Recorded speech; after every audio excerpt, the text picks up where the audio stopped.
Welcome back, ladies and gentlemen, to another video. Today we'll be going over the AFC top 10 team rankings. Yesterday we did the NFC. Today it's only right to do the AFC. So this one is going to be a little controversial because there's so many great teams on the AFC side of AFC conference.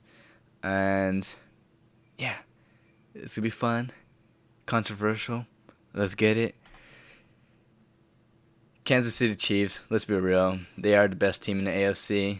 It's been that way for like the past 5 years or something like that. Ever since Patrick Mahomes has taken the wheel for the Chiefs, they have been the best team. They lost Orlando Brown, replaced them with Jawan Taylor.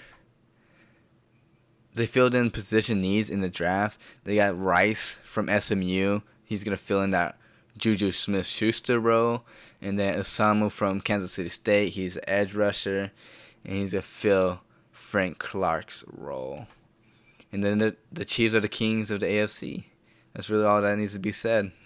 They're the reigning defending AFC champions of the AFC. The Bengals are my number 2 team.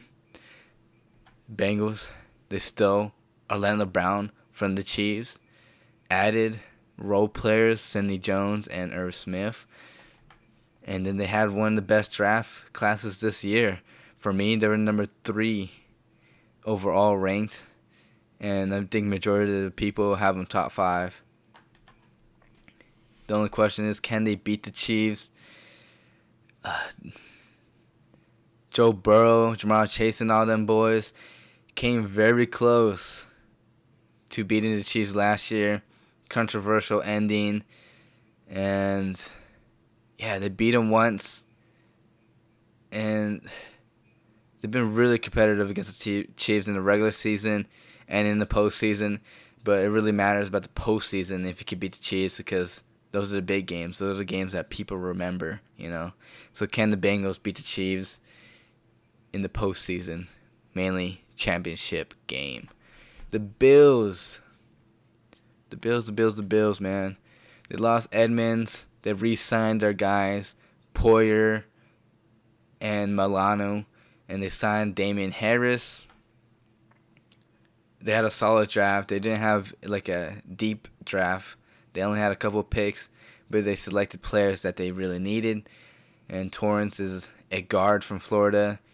He's phenomenal in the run game. He's going to definitely help that run game. And they got Dalton Kincaid, was the first-round pick. He's a versatile tight end. He could line up in the line of scrimmage, and he could be bumped out into the slot. And the only issue with the Bills is stop Josh Allen from playing hero ball.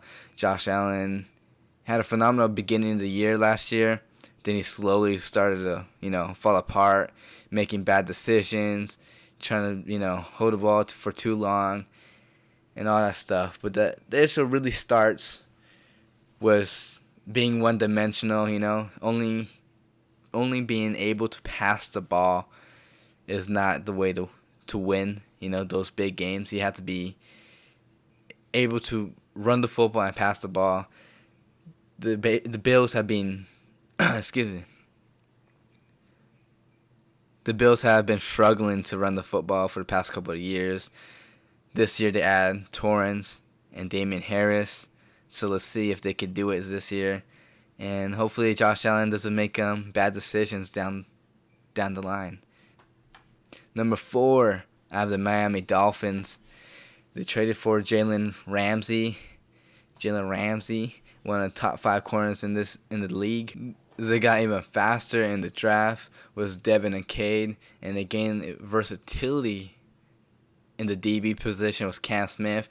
Cam Smith could be played in the slot and outside. Jalen Ramsey is obviously going to be tracking down or following the number 1 receiver on the offensive side of football. So he's going to be lining up in the slot or on the outside. Wherever that number 1 player goes, Jalen Ramsey is going to go. And Cam Smith is just going to fill in the position Jalen Ramsey's not in. So I love that pickup for the Dolphins. And again, got the speed from Devin. And the only negative for the Dolphins is, can they stay healthy? Tua obviously has a concern. Waddle, Tyreek Hill, Ramsey's been hurt a little bit. Hayward, like the list could go on and on for the Dolphins. But majority of those guys are gonna get hurt. Let's be real. They do have injury history, so they are gonna get injured. But it's just a matter of when they do. Hopefully for the Dolphins, it does not happen towards the end of the season, because if it does happen, that means it's going to affect their playoff run, and you want to be as healthy as possible towards the end of the season for that run. And that's the best time to be, 100%, so they can make that run. So hopefully, if there is injuries to that team, it is in the beginning of the season, so it doesn't affect the playoff hope for the Dolphins. Number 5 through 10 is where the fun begins, man. It really does. The fun truly begins 5 through 10, because these top 4 teams, you can have them either or, but 5 through 10, there's a bunch of teams in the AFC that could be placed higher than others or lower. And we're going to get started right here. Number 5 is the Jacksonville Jaguars for me. Jacksonville Jaguars, they didn't do much in the offseason. Obviously, Calvin Ridley is going to be there finally. After a year of suspension, Calvin Ridley was one of the top 10 receivers in the league. And now he's going to be playing with Trevor Lawrence and with Doug Peterson and all them. In the draft, they got depth. They didn't do anything crazy in the draft. They traded back a lot. But they did that so they could get a lot of depth for the special teams players and for positions like the receiver positions and a running back position, DBs and all that stuff. So they got a lot of depth in there so they don't miss a beat when it comes down to injuries. And then it's the second year under Doug Peterson. Doug Peterson brought this team from being the first overall selection team to a 25 team. They were very close to beating the Chiefs. They should have beat the Chiefs in my opinion, but they were short. The Steelers, I feel like no one's talking about the Steelers, man. The Steelers have done a lot of stuff in the offseason. Starting off with the offseason, they upgraded their line with Salamalu, who's a phenomenal interior run blocker, and they got key players on defense, Patrick Peterson and Cole Holcomb from the Washington Commanders. Surprised they let him walk, but they did. A great pickup by the Steelers. And then in the draft, they got Jones from Georgia, Washington from Georgia as well, to help that run game. And they got one of the top corners in this year's draft in Joey Porter Jr. Phenomenal pickup right there. Jones, Washington, and Salamalu are going to impact that run game big time. Just big time for the Steelers. Najee Harris was legitimately getting hit in the backfield every single carry. This year, he would probably not see that often, This line should be way better than it was last year. And Najee Harris is legit the heart of the offensive game, He's the heart of that offense. Kenny Pickett, he was a rookie last year. He's going to his sophomore year. I expect Kenny Pickett to be better than his rookie year. He gets Allen Robinson, and he's going to have a legit O-line to run block for Najee Harris. So it's going to open up the playbook instead of being behind the line of scrimmage or behind the chains majority of the game. And then my last point, this is the best team the Steelers have put together. The A.B. Roethlisberger situation really blew up that team. It kind of tore apart the team as a whole. And I feel like this is the best team since A.B. and Roethlisberger were together on the team. And I have high hopes for them. T.J. Watt last year was hurt. I believe that defense is going to be really, really good. Again, Joey Porter Jr., Patrick Peterson, Cole Holmgren. And yeah, I'm very excited for the Steelers fans. Can't wait to watch them play. It's going to be very fun. Broncos at number 7. Last year, the Broncos had high hopes. This year, they're okay for my rankings. They're not too high, but I think this is the right spot for them. They got protection for Russell Wilson and Ben Powers and Mike. Mike is from the 49ers. He's a right tackle. So they got protection for Russell Wilson. And then they got speed with Mims and Drew Sanders on the defensive side in the draft. And this is the first year under Sean Payton, so it might be a little slow start for the Broncos. But I do believe they're going to be way better, way better than they were last year.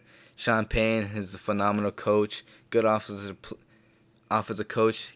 You know, he's coached Drew Brees, Russell Wilson. He's a good quarterback, but can he unlock that full, potential with Sean Payton?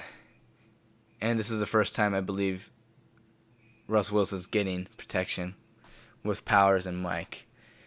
Then for the Chargers, I have them at number 8. They re-signed all their players. They signed Eric Kendricks, who was cut by the Vikings, sadly. And then they drafted Johnston and Tuilotu. I apologize if I'm saying that wrong, but Tuilotu is a legit he's a legit interior monster. Very physical. He's going to get that inside pressure. And then Will Johnson take the offense to the next level. In my opinion, I think the Chargers should have went with Jalen Hyatt in the first round. Jalen Hyatt ended up falling to the 3rd round. But I would have took him in the first round still. I believe the Chargers really needed that legit deep threat with Jalen Hyatt.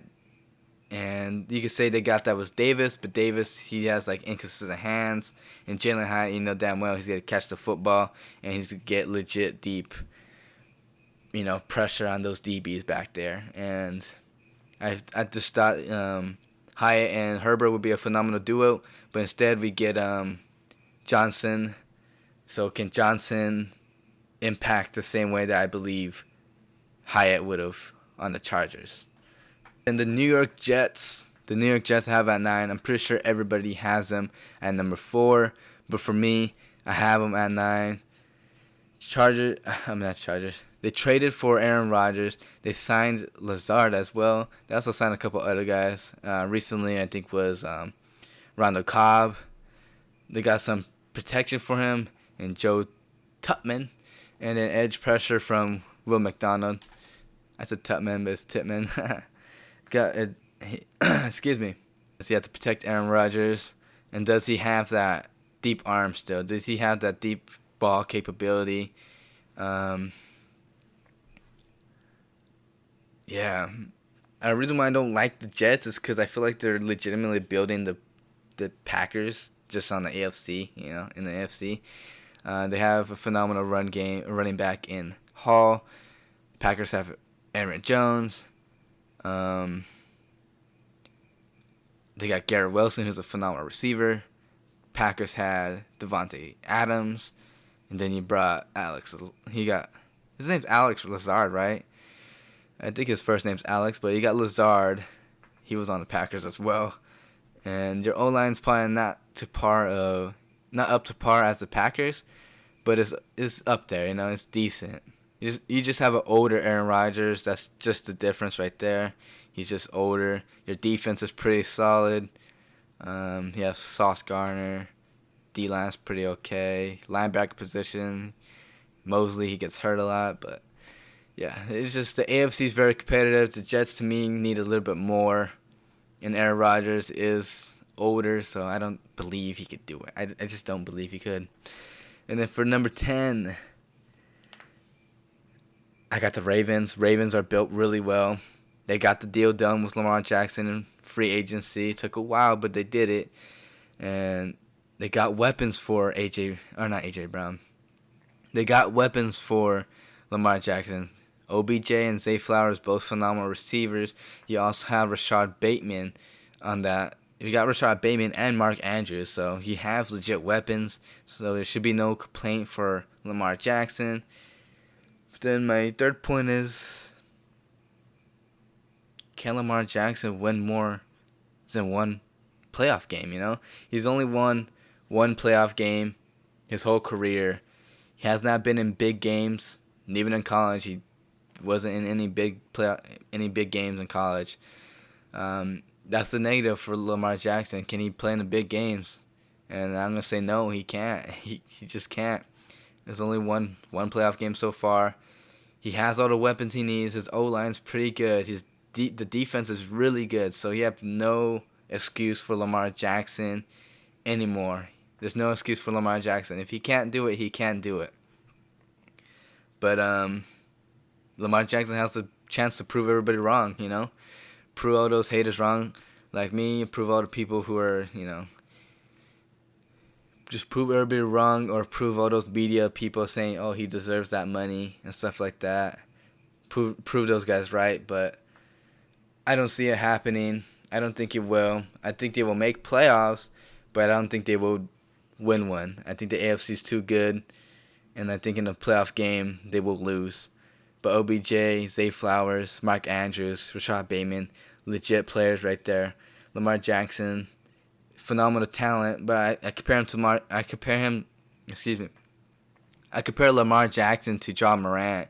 John Morant's very entertaining to watch. So is Lamar Jackson, but I would never put my money on John Morant winning a championship game or a ring. Like I would never put money on Lamar Jackson to win a championship game. So that's really it. So I hope y'all enjoyed my AFC top 10 team rankings. Again, I'm pretty sure a lot of people have a bunch of rankings, different areas right there. AFC is very stacked. So let me know where you have certain teams. Who do I have too high and who's too low? Obviously, the Jets are probably way too low because everybody's very hyped on the Jets. I'm not buying on it. But I think the Jets are literally like number 4 to win Super Bowl. Like that's pretty gnarly, dude. That's really gnarly. But yeah, let me know what y'all think. So I'll see you guys next time. Hope y'all have a wonderful day. Peace.